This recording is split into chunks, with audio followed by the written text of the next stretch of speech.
사랑하고 사모하는 형제들, 나의 기쁨이요 면류관 아닌 사랑하는 자들아, 이와 같이 주 안에 살아. 이 빌립보서는 다른 물론 편지도 그렇지만은 굉장히 짧은 편지, 짧은 내용 가운데 많은 것들을 또한 담고 있는데요. 오늘 4장 1절은 마치 느낌이 그런 느낌입니다. 고린도 전서에 결국 여러분 우리의 믿음은 바울의 입장에서 바울은 그 믿음의 길을 진리의 길을 가고 있었지만 사실 우리의 믿음이라는 것이 믿음의 결국이라는 것은 사실 이 땅에 눈에 보이는 그게 끝이 아니잖아요. 그래서 사실은 하나님이 우리에게 주실 수 있는 것은 이 땅에서 다 주질 못합니다. 진짜 중요한 것은 사도 바울이 뭐랍니까? 너희가 이 땅에서 당하는 그 환난에, 이 땅에 당하는 그 고난과 주를 위한 복음의 수고에 비하면 우리가 장차 받을 영광은 이거와 비교가 되지 않는다.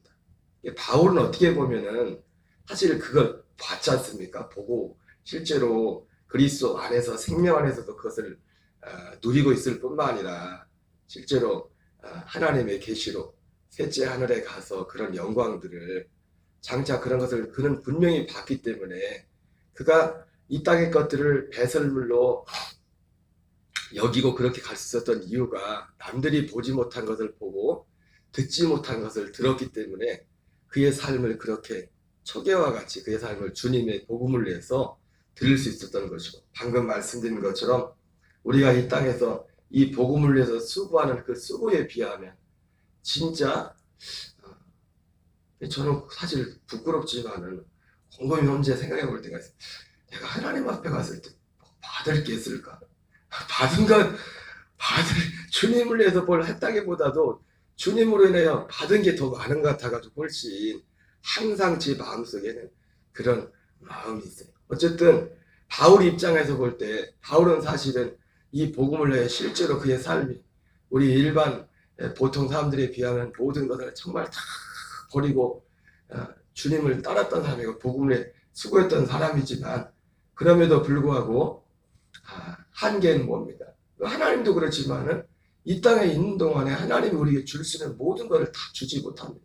줄 수도 없고 그리고 주님이 우리에게 정말 주고자 하는 것은 이 땅에 있는 것이 아니라 이 땅 이후에 그때 진짜는 그때 주어지기 때문에 그러한 한계성들이 어쨌든 바울은 알고 가고 있으면서도 또한 이 땅에 육을 입고 사는 우리의 신앙의 삶의 현실 가운데 그만큼 따라가지 못하는 그런 교인들을 보면서 그 마음에 어떤 답답함도 있었을 겁니다. 왜냐하면 다 보여줄 수가 없기 때문에 그 속에 있는 걸 다 끄집어내서 줄 수도 없고 저마다 보고 듣는 그 믿음의 모양이 다 다르기 때문에 오늘 이 4장 1절에 사도 바울이 빌립보 교회를 향해서 나의 사랑하고 사모하는 형제들 나의 기쁨이며 면류관에 사랑하는 자들아 이와 같이 주 안에 서라. 이 말씀의 뉘앙스는 마치 고린도전서 15장에 사도 바울이 고린도 교회의 여러 문제들 중에 하나가 뭐였습니까? 부활이 지나갔다는 거지. 부활은 없다 이거지.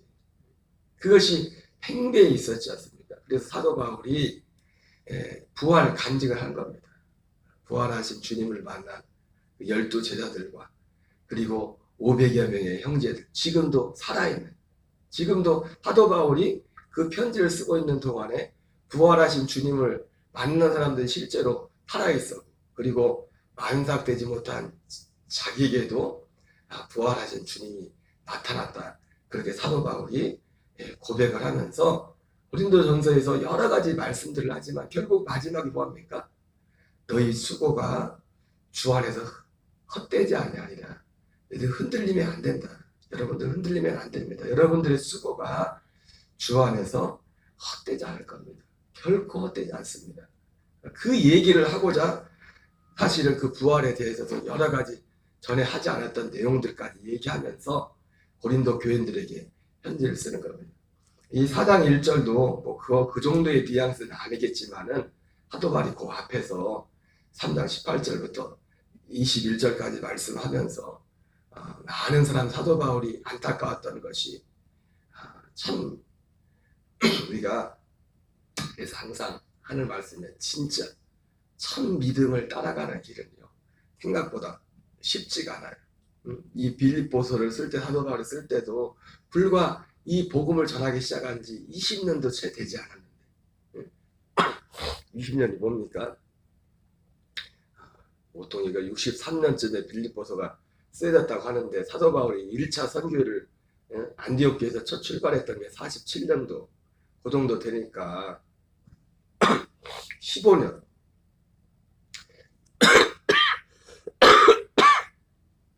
이 빌립보 교회에 복음을 전했을 때는 15년도 안 되죠. 사실은 빌립보 교회 2차 선교행을 떠났던 것이 49년 50년쯤 했으니까 불과 10여 년 정도밖에 되지 않은 얼마 되지 않은 그런 가운데 사람들 가운데도 여러분 한 교회도 그렇고 한 개인도 그렇고 어떻게 보면 신앙의 줄기라는 게 있잖아요. 근데 불과 10여 년밖에 되지 않았는데도 그리고 여전히 하나님의 사도들이 살아있는 그런 현실 가운데서도 이러한 부분들에서 많은 사람들이 어제 봤던 것처럼 십자가의 원수로 행하고 있다. 사도 바울이. 그러나 우리의 시민권은 하늘에 있는지라 거기로부터 구원하는 자 곧 주 예수 그리스도를 기다리노니 그분이 오실 때 우리 낮은 몸을 그의 영광의 몸과 같이 변케 하시리라. 그렇게 말씀하면서 바로 이어서 바로 그 말을 받은 사도 바울이 오늘 4장 1절을 말씀한 겁니다. 그래서 그 느낌이 있고 고린도서 15장의 사도 바울이 부활이 지나갔다고 하는 그런 여러분 부활이 없다면 사도 바울이 말했던 것처럼 다만 우리의 바라는 것이 이 세상의 삶뿐이라면 우리가 세상에서 가장 불쌍한 자 예수 믿는 자가 가장 불쌍한 자라 사도 바울이 그 말을 했다. 사실은 어떻게 보면 이 믿음이 우리의 믿음의 뿌리요 근본이죠. 근본. 그러면 사도 바울이 이 4장 1절에서 그러한 느낌으로 빌립보 교인들한테 말을 하는 것입니다. 2절을 같이 읽겠습니다. 그 다음은 이제 어떤 개별적인 말들을 하는데요. 내가 유오디아를 권하고 순두개를 권하노니 주 안에서 같은 마음을 품으라. 얼굴은 모르겠지만 유오디아와 순두개라는 이름이 하면 남자는 아닌가죠? 여자분들이 사이가 별로 안 좋았던 것 같습니다. 왜 그런지 모르겠지만 우리도 사람이 희한한 게 뭐냐면 우리가 누군가 사실 문제가 생기는 것이 굉장히 큰 문제 때문에 사실 문제가 생기는 거야. 별거 아닌 거 가지고 문제가 생긴 걸 보게 돼. 모르겠어요. 이 요드야와 순두개가 이후에 화해했겠죠. 성경까지 나왔는데 나중에 가서 확인해 봐야지 화해하지 않냐고. 요디아와 순두개를 권하고 순두개를 권하노니 주 안에서 같은 마음을 품으라. 3절입니다. 또 참으로 나와 멍에를 같이 한 이에게 구하노니 복음에 나와 함께 있던 저 여인들도 없고 또한 글레멘트와 그 외에 나의 동역자들을 도우라. 그 이름들이 생명책에 있느니라. 여러분 우리는 육을 입고 있기 때문에 얼마든지 우리도 유오디아와 순두개 같은 그런 상황들을 만날 수가 있습니다. 그죠? 육을 입고 있기 때문에 오늘 이 사도 바울이 나와 멍에를 같이 한 내게 구하노니 복음에 나와 함께 있던 저 여인들 이 저 여인들이 누구예요? 이 앞에 나오는 유오디아와 순두개 이 개역 개정만 보면은 이게 뭐 떨어진 것 같은데 또 다른 번역을 보면은 바로 이 여자들을 도우라 그래요. 유오디아와 순두개를 그 개인들에게는 유오디아와 순두개에게 뭐 잠깐 2절 잠깐 쓰지만은 유오디아와 순두개에게 전해라. 자기들이 듣겠죠. 주 안에서 같은 마음을 품으라. 당사자들에게 그렇게 말을 하고 그리고 그 주변에 있는 그 빌립보 교인들한테는 나와 멍에를 가진 여러분들에게 구하니 복음에 함께 있던 저 여인들 유오디아와 순둥이. 그러니까 우리가 악한 원수마귀가 우리 믿는 하나님의 아들들을 공격할 때는 굉장히 큰 거 가지고 공격하잖아요.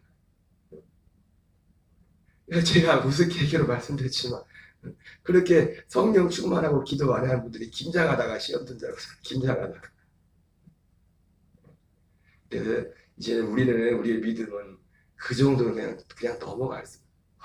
우리가 그래서 어떤 이 문제들을 볼 때 그런 문제들을 분별할 수 있는 우리 지혜가 필요합니다. 사소한 것 때문에. 이 사소한 것인데, 여러분, 우리 개인적으로 볼 때도 사람이 낙심하는 것도요. 주로 그런 말 하지 않습니까? 우리가 걱정하고 근심하는 것에 대부분은 아직 일어나지도 않은 일이라고. 우리 마음이라는 것이 참 굉장히 간사해요. 대부분 우리가 염려하고 걱정하는 일들이 아직 일어나지도 않은 일을 가지고 대부분의 일들이 걱정하고 근심하고. 우리의 마음과 생각이 결국은 우리의 마음과 생각, 모든 문제들이 겉으로 드러나는 모든 문제들이 왜입니까? 우리의 마음과 생각에서 일어나는 일이거든요. 별거 아닌 일인데 우리 마음에 따라서 그것이 굉장히 큰 일이 될 수도 있고 굉장히 대단한 일처럼 보이는 것도 우리가 어떤 마음과 생각을 가지고 있느냐에 따라서 그것이 아무것도 아닌 일이 될 수도 있어요. 어쨌든 이 말씀 속에서 저는 이 요디아가 순두개를 보면서 늘 일만 일으키는 그런 사람들이 많은데 성경에 보니까 그런 사람들이 아니라 나와 함께 복음에 나와 함께 힘쓰던 여인들이 요디아와 순두개라는 사람들, 하나님의 복음을 위해 힘쓰던 그런 사람들이었는데 이유는 뭔지 모르겠죠.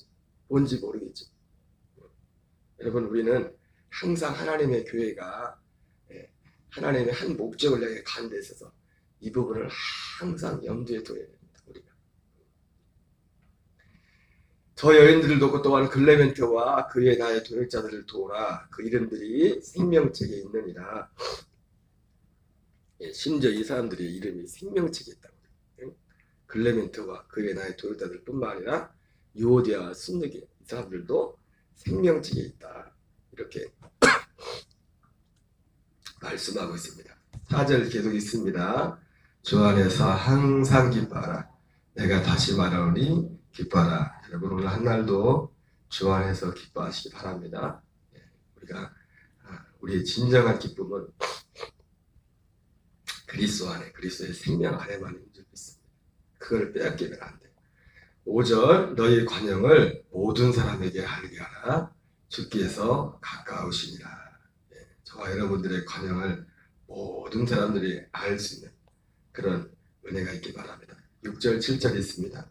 아무것도 염려하지 말고 오직 모든 일에 기도와 간구로 너희의 구할 것을 감사함으로 하나님께 아뢰라. 그리하면 모든 지각에 대한 하나님의 평강이 그리스도의 선에서 너희 마음과 생각을 지키시리라. 여러분, 아무것도 염려하지 말고 오직 모든 일에 기도와 간구로 너희 구할 것을 감사함으로 하나님께 아뢰라 말씀하고 있습니다. 특별히 감사함으로 하나님께 아뢰라고 했을 때 여러분이 감사의 종류가 여러 가지가 있겠죠. 그죠? 여러분, 우리의 진정한 감사는 그리스도의 생명 안에서의 감사입니다. 복음 안에서, 이 복음 진리 안에, 그리스도 예수 안에 모든 지혜와 지식의 보화가 감춰졌다고 말씀하고 있는데 사실은 우리의 진정한 감사의 동기는, 그러니까 결국 이 믿음을, 이 복음 진리 안에서 하는 이 믿음의 감각을 잃어버리면 우리에게 진정한 어떤 감사의 그런 어떤 감각도 잃어버릴 수밖에 없어요. 우리는 이제는 더 이상 하나님, 사람으로서의 삶을 사는 것이 아니라 하나님의 아들로서 이 땅을 살아가는 거예요. 똑같은 문제를 만나도 우리가 사람으로 이제 문제를 만나는 것이 아니라 하나님의 아들로서 이 땅에서 문제를 직면하고 가는 것입니다. 그래서 우리가 하나님 앞에 감사할 때도 사람으로서의 감사가 아니라 하나님의 아들로서의 감사, 이 믿음의 감각, 이것을 우리가 잃어버려서는 안 되는 것입니다. 그리하면 모든 지각에 대한 하나님의 평강이 그리스도 예수 안에서 너희 마음과 생각을 지키시리라. 제가 어제도 말씀을 드렸지만 희한한 건 뭐냐면 그냥 이 믿음의 감각 가운데 있을 때는 그냥 모든 게 다 평강해. 모든 게 평강. 근데 이 감각을 잃어버리면 아까 말씀드린 것처럼 반대로 모든 게 걱정. 일어나지 않은 일까지.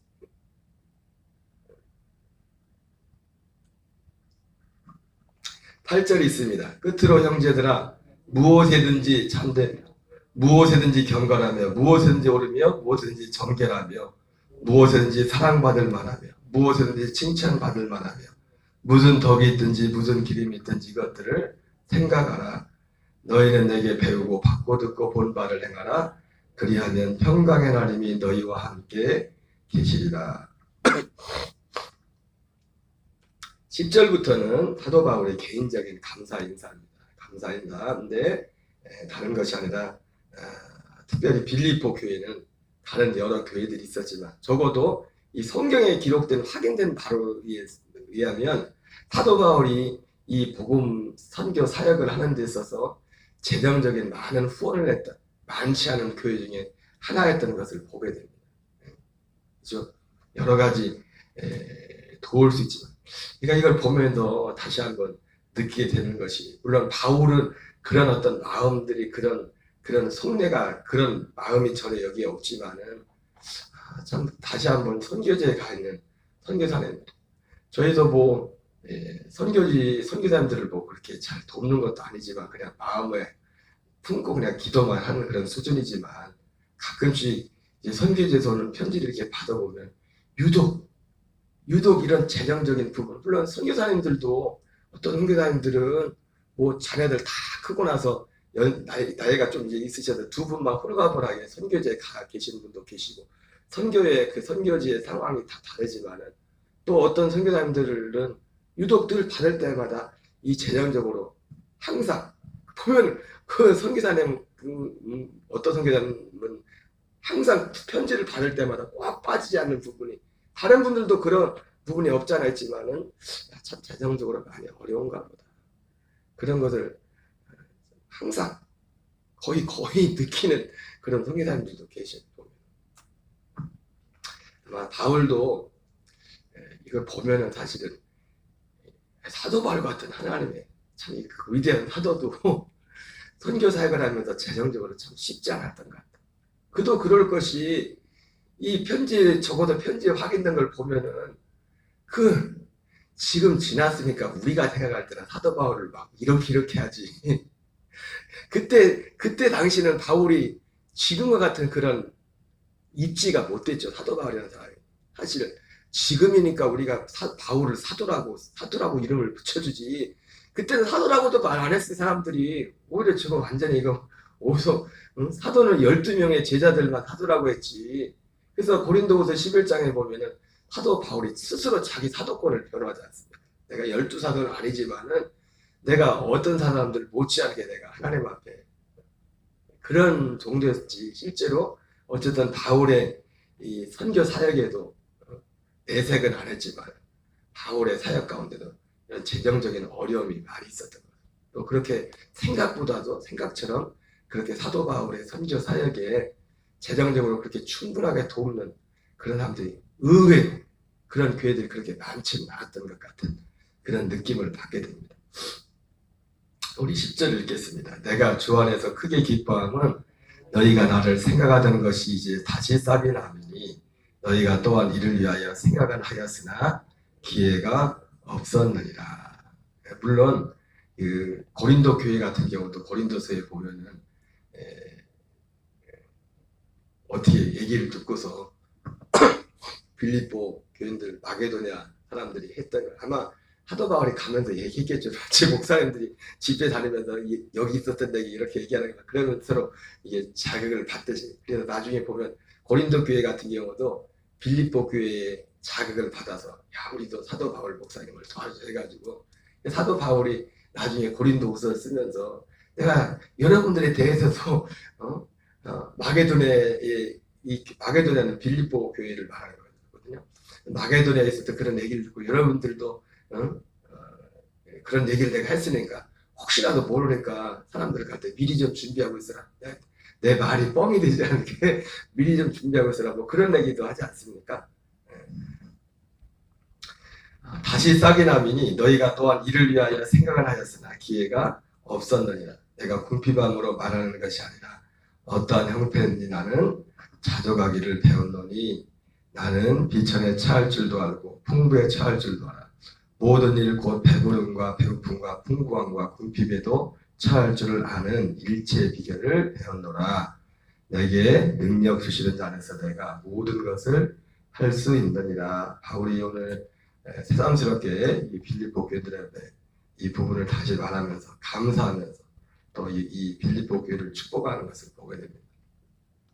계속 읽습니다. 그러나 너희가 내 괴로움에 함께 참여하였으니 잘하였도다. 빌립보 사람들아 너희도 알거니와 주고받는 내 일에 참여한 교회가 너희에 아무도 없었느니라. 그죠? 여기도 나오죠. 사도 바울이 아까 말씀드렸지만 내색을 안 했지만 재정적으로 이 어려움이 많았던 것 같아요. 그래서 여기 표현을 보라면 내 괴로움에 많이 참여했다. 괴로움. 사도 바울이 괴로움이라는 단어를 썼을 때는 어려웠다는 거잖아요. 어려웠다. 내가 풍부에 처할 줄도 알고 비천에 처할 줄도 알고 내가 모든 일에 다 넉넉히 내가 이 비결을 배웠다 말을 하고 있지만 그러나 바울이 그런 중에도 은연 중에 괴로움에 너희가 참여했다 이 말을 할 때 그게 쉽지만 이 재정적인 문제는 사도 바울도 그나마 견딜 수 있었던 게 뭘까요? 혼자니까 자기 혼자니까 바울은 최소한 가족 걱정을 안 해도 되잖아요. 사실은 선교지에 가 있는 선교사님들 중에 가족과 함께 있는 사람들 특히 요즘같이 참 교회들마다 다 힘들고 어려워서 그런 상황 가운데 진짜 힘든 분들은 진짜 힘들 거예요. 우리 선교지에 있는 분들을 위해서 우리가 더 마음을 가지고 기도드릴 줄 믿습니다. 16절입니다. 데살로니가에 있을 때에도 너희가 한 번뿐 아니라 두 번이나 나의 쓸 것을 보내었도다. 내가 선물을 구함이 아니요 오직 너희에게 유익하도록 풍성한 열매를 구함이라. 그러니까 사도 바울이 이게 사실은 저도 바울이 이 말을 할 때는 실제로 재정적인 어떤 어려움을 당하면서 그거 있으면서도 저는 이 말이 바울의 말이 그냥 듣기 좋으라는 말이라고 생각을 했습니다. 내가 여러분들에게 선물을 구함이 아니요 오직 너에게 유익하도록 풍성한 열매를 구합니다. 어떤 재정적인 부분을 요청하지만 그리고 하나님 입장에서 볼 때는 바울이 사람들 생각해 볼 때는 저 사람 또 도와달라고 하네. 바울은 결코 그건 아니라는 거죠. 현실이 실제로 어려움에도 불구하고 사도 바울은 여전히 그의 삶의 중심에 그의 삶의 어떤 이 땅의 육신적인 것을 채우시는 분도 하나님이라 그것마저 사도 바울 내려놓으면 선교사들이 뭘 붙잡습니까? 우리가 같이 사람에게 구걸하듯이 사람을 통해서 하나님이 도우시지만은 사람에게 구걸하듯이 마지막 어떻게 보면 목회자도 그렇고 선교사님들이 남은 마지막 자존심이라는 좀 그렇고 그 믿음 실현 아닙니까? 그러니까 적어도 사도 바울도 이 말을 할 때 내가 여러분들에게 선물을 구하는 게 아닙니다. 저는 결코 사도 바울이 이 말하는 것이 어떤 듣기 좋으라는 그런 말이 아니라 사도 바울의 진심이라고 저는 믿습니다. 진심이라고. 오직 너에게 유익하도록 풍성한 열매를 구합니다. 저도 짧은 목회 가운데 사실은 뒤에 보면 저는 재정적으로 그런 어려움을 당한 적이 없어요. 지금 이상하게 교인이 많았던 것도 아니고 항상 저는 보면은 그렇다고 갚으는 아니죠. 뭐가 갚겠습니까? 적어도 지금까지 앞으로도 주님이 그렇게 하시리라 믿지만 저같이 부족한 목사도 내 마음의 중심에 이 사도 바울 목사님의 중심하고 똑같으니까 여러분들에게 사도 바울이 말한 것처럼 선물을 구하는 게 아닙니다. 오직 여러분이 유익하도록 풍성한 열매를 구하는 겁니다. 이 여러분들 우리가 주님을 위해서 어떠한 제적을 할 때는 그것이 어떤 사람을 위한 것이 아니라 나를 위한 내 자신을 위한 거예요. 내 자신. 18절 있습니다. 내게는 모든 것이 곧 풍부한지라 에바브로 디도편에 너희가 준 것을 받음으로 내가 풍족하니 이는 받으실 만한 향기로운 제물이요 하나님을 기쁘시게 한 것이라. 나의 하나님이 그리스도 예수 안에서 영광 가운데 그 풍성한 대로 너희 모든 쓸 것을 채우시리라. 하나님 곧 우리 아버지께서 세세부응하도록 영광을 돌릴지어다. 사실 마지막에 사도 바울이 실질적인 마지막 이 빌립보 교회를 향해서 인사가 마지막 끝 인사가 이 재정적인 선교 하나님의 복음 사역에 재정으로 도왔던 이 빌립보 교회를 향한 감사와 이 축복의 기도로 맞춰지는 것을 보게 됩니다. 오늘 이 말씀 우리에게 쓴 건 아니지만 오늘도 어딘가에서 이름도 없이 다 각자 환경은 다르지만 사도 바울도 오늘 괴로움이란 단어를 표현했는데 재정적인 어떤 괴로움, 어려움 가운데는 우리 선교사님들이 계시다면 하나님께서 인도하시고 돕는 손길을 허락하시고 또 우리를 통해서도 이런 일들이 효과적으로 일어날 수 있도록 또 우리가 그 통로가 될 수 있도록 기도하는 저와 여러분 되시기 바랍니다. 우리 주기도문으로 마치겠습니다. 하늘에 계신 우리 아버지여